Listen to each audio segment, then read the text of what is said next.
Dear students, आज हम आपकी बीएसटी का मतलब हो गया बिजनेस स्टडी। ठीक है, इस बुक को स्टार्ट करने जा रहे हैं।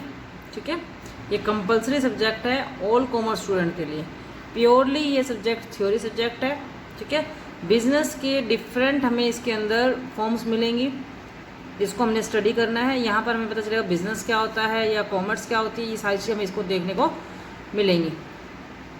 ये सब्जेक्ट थोड़ा सा हम कहते हैं कि थ्योरी के सबसे लेंथी सब्जेक्ट है मगर इंटरेस्टिंग सब्जेक्ट है। ऐसा नहीं कि भी थ्योरी पढ़ रहे हैं तो बोरिंग हो जाएगा, जैसे कहानी पढ़ते हैं इस तरीके से बोरिंग हो जाएगा, नहीं।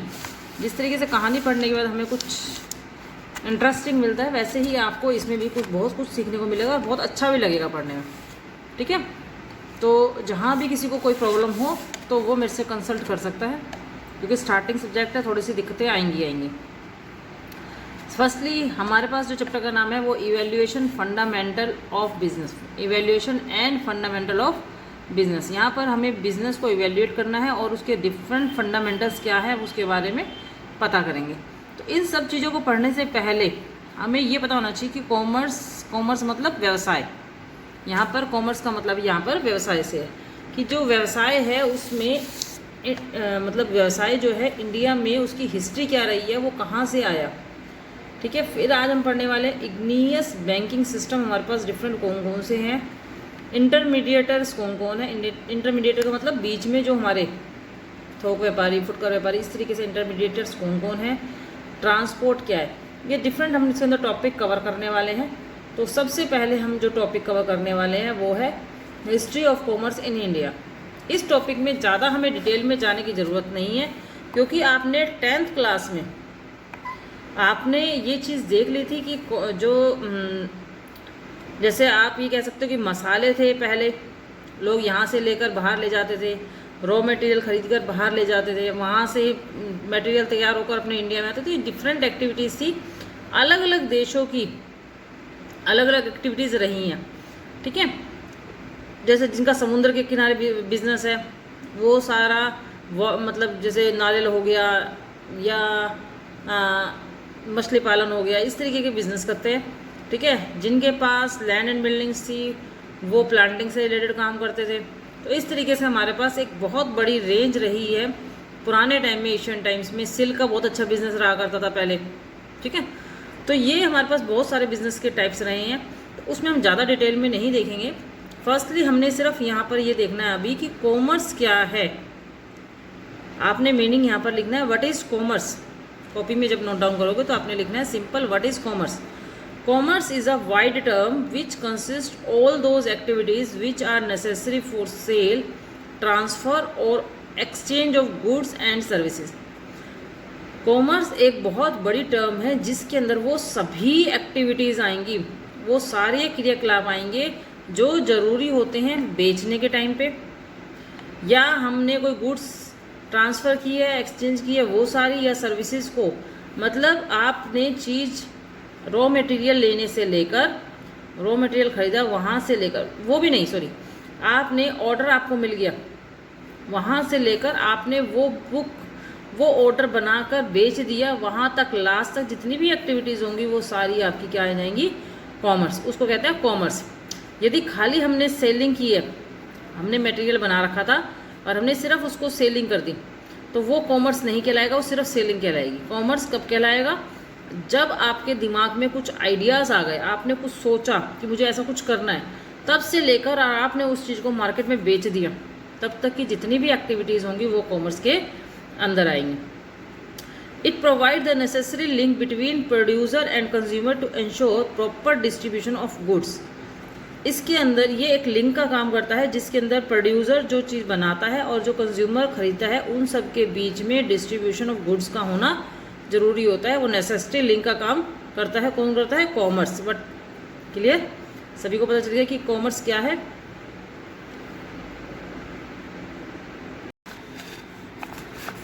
हम टॉपिक पढ़ रहे थे history of commerce in India. अभी हमने कॉमर्स का मीनिंग देखा था, अब हम देखते हैं history. Trade and commerce are mainstay of the Asian Indian economy carried out by water and land. जितने भी हमारे व्यवसाय हुए हैं या व्यापार हुए हैं वो पुराने काल से हमारे इंडियन इकोनॉमिक में पानी के थ्रू या लैंड के थ्रू आए हैं। पानी के थ्रू मतलब जो भी हमारे एरियाज़ हैं जहाँ पर सी पोर्ट वगैरह है वहाँ से आए हैं, या जहाँ पर रोड्स है वहाँ पर बाय लैंड आए हैं। Silk road was an Asian network of trade routes. जो सिल्क का बिजनेस है वो रोड के थ्रू ज़्यादा चला है हमारा, ठीक है। And that connected east and west, जिसने हमारे पूर्व को पश्चिम के साथ जोड़ दिया। Maritime routes were use by the trade of spices. Maritime जो रूट था वो हमारा कहाँ पर मसालों के मतलब मसालों के बिजनेस के लिए वो जो रूट था वो यूज़ हुआ। क्लियर? आपको पता चल गया कि कॉमर्स क्या है और history of commerce in India क्या रहा है। ये आपको नोट डाउन करना है कॉपी के अंदर, ठीक है। और आपको कॉमर्स क्या है ये भी नोट डाउन करना है। थर्ड टॉपिक है हमारा indigenous banking system played an prominent role in lending money and financial domestic and foreign trade with currency and letter of credit.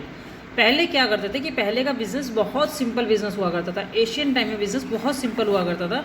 लोगों को यदि कोई भी सामान चाहिए होता था तो वो उसके बदले में एक्सचेंज कर लेते।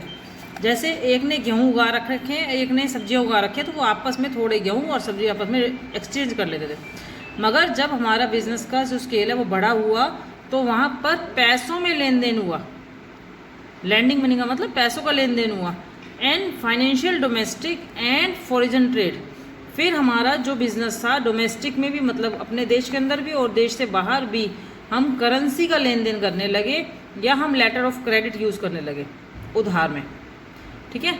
Document such as hundi and chitthi were used in carrying out transaction which money pass from hand to hand. फिर एक हुंडी होती है। हुंडी का मतलब होता है कि आपने कोई सामान लिया, उसके बदले में आपने मनी ट्रांजेक्शन जो की हैंड टू हैंड वो, या चिट्ठी मतलब आपने इन फ्यूचर में बाद में देने का प्रोमिसरी नोट किया, वो लेन देन अब हमारा होने लगा। क्लियर? फोर्थ टॉपिक है हमारा राइज ऑफ इंटरमीडिएटर्स। इंटरमीडिएटर्स का मतलब है कि बीच में, व्यापार के बीच में हमारे बहुत सारे लोग जुड़ गए। पहले एशियन टाइम में जिस व्यक्ति ने सामान बनाया वही व्यक्ति बेच देता था, वही सेलिंग का काम, मतलब बनाने का काम भी उसी का होता था, रॉ मटेरियल खरीदने का काम भी उसी का होता था, फिर मटेरियल को बनाने का काम भी उसी का, देन सेलिंग करने का काम भी एक ही व्यक्ति करता था। मगर क्योंकि आजकल बिजनेस का स्वरूप बदल गया, बिजनेस एक जगह पर ना होकर पूरे वर्ल्ड में फैल गया, तो एक व्यक्ति जिसने सपोज करो शर्ट बनाई है, 100 शर्ट बना ली, तो वो खुद सेल कर देगा। मगर यदि उसने वो 1 लाख शर्ट सेल बनाई है तो 1 लाख शर्ट खुद सेल ना करके वो क्या करता है, अपने साथ 2-3 लोगों को जोड़ देता है जो अलग अलग एरिया के होते हैं। वो खुद भी सेल कर रहा है, इनसे भी करवा रहा है, तो उसका काम थोड़ा ईजी हो गया, ठीक है। इसी तरीके से इन्होंने भी अपने काम को आगे बांट लिया, इन्होंने भी अपने एरिया में 2 पर्सन रख लिए, तो इससे क्या हुआ, बीच में बहुत सारे लोग जुड़ गए। इसे बोलते हैं इंटरमीडिएटर्स। इंटरमीडिएटर्स कंप्राइज्ड ऑफ कमीशन एजेंट्स। वो या तो कमीशन पर काम करने वाले एजेंट्स होते हैं, ब्रोकर दलाल होते हैं, डिस्ट्रीब्यूशन करने वाले डिस्ट्रीब्यूटर्स होते हैं। They play an important role in trade promotions by providing financial security to manufacture by assuming responsibility for the risk involve and especially in foreign trade. ये इंटरमीडिएटर्स एक बहुत अच्छा व्यापार में एक अच्छा रोल प्ले करते हैं। ये एक फाइनेंशियल सिक्योरिटी भी देते हैं मैन्युफैक्चर को, क्योंकि मैन्युफैक्चरर्स क्या होता है, अपने लार्ज स्केल पे बना तो लेता है प्रोडक्ट को, मगर बेचने का प्रॉमिस कौन करता है, ये सारे मीडिएटर्स करते हैं, ठीक है। और स्पेशली जो फॉरेन में ट्रेड करते हैं, जो बाहर के देशों में व्यवसाय करते हैं, मान लो इंडिया में किसी ने कोई प्रोडक्ट बनाया, अब अमेरिका में बेचना है, चाइना में बेचना है, इटली में बेचना है, रूस में बेचना है, तो वो खुद तो नहीं जाके बेच सकता ना, वहीं के किसी पर्सन को भेजेगा बेचने। तो ये सभी लोग उसको विश्वास दिलाते हैं कि जो आपने मैन्युफैक्चरिंग करी हम उसको मतलब सप्लाई कर देंगे। क्लियर?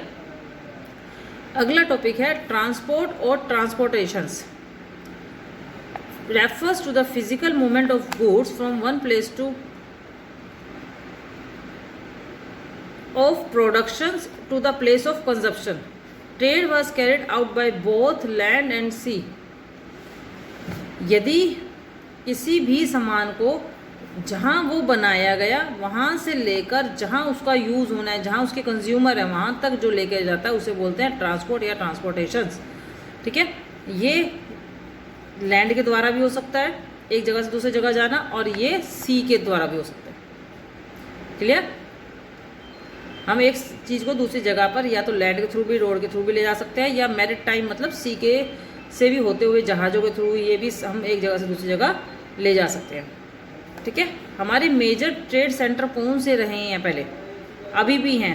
पाटलिपुत्र हो गया, टैक्सिला हो गया, मथुरा, मिथिलैया, सूरत, मदुरा, कावेरी पाठा, पेशावरा, इंद्रप्रस्था, वाराणसी, उज्जैन, कांची, बरूचा और तरमलीपट्टी।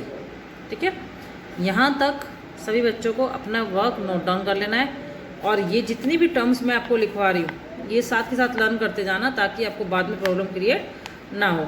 आपकी बुक में हो सकता है और भी बहुत ज़्यादा डिटेल की दी हुई हो, मगर इतनी ज़्यादा डिटेल अभी कॉपी में नहीं लिखनी है, आपने केवल ये शॉर्ट नोट ही कॉपी में नोट डाउन करने हैं। ठीक है, सभी बच्चे बुक्स जल्दी से जल्दी परचेज़ कर लें, और जब आप मेरी वीडियो देखते हैं तो अपना नाम, रोल नंबर और क्लास ज़रूर मेंशन करें कमेंट बॉक्स में।